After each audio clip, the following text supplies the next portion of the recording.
Assalamualaikum warahmatullahi wabarakatuh. Banyak ayat Allah yang mengatakan bahwa kita itu hidup harus seimbang.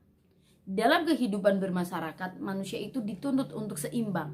Seimbang antara hak dan kewajiban, seimbang antara bermuamalah, seimbang antara pendidikan, dan lain sebagainya. Ekonomi Islam menciptakan keseimbangan untuk kepentingan individu dan untuk kepentingan umum. Islam tidak mengakui hak mutlak dan juga tidak memiliki kebebasan mutlak, tetapi memiliki batasan-batasan tertentu termasuk dalam bidang kepemilikan atau hak milik. Islam mengatur itu semua. Hanya keadilan yang bisa melindungi kebebasan batasan-batasan kepemilikan antara individu dan batasan-batasan kepemilikan umum. Kegiatan ekonomi yang dilakukan oleh seseorang untuk mensejahterakan dirinya tidak boleh mengorbankan kepentingan-kepentingan umum.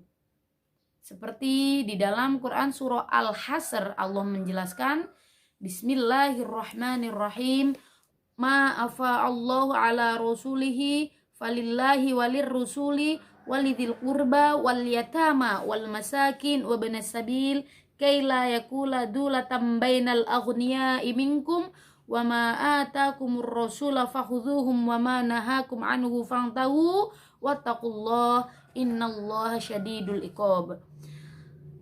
Apa saja harta rampasan atau fai yang diberikan Allah kepada Rasulnya yang berasal daripada penduduk kota-kota, maka adalah untuk Allah, untuk Rasul, kaum kerabat, anak-anak yatim, orang-orang miskin, dan orang-orang dalam perjalanan, supaya harta itu tidak beredar hanya kepada orang-orang kaya saja di antara kalian.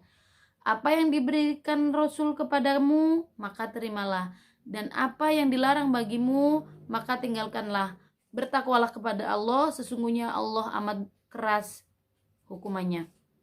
Kemudian Allah mempertegas kembali di dalam surah Al-Ma'un ayat 1-3.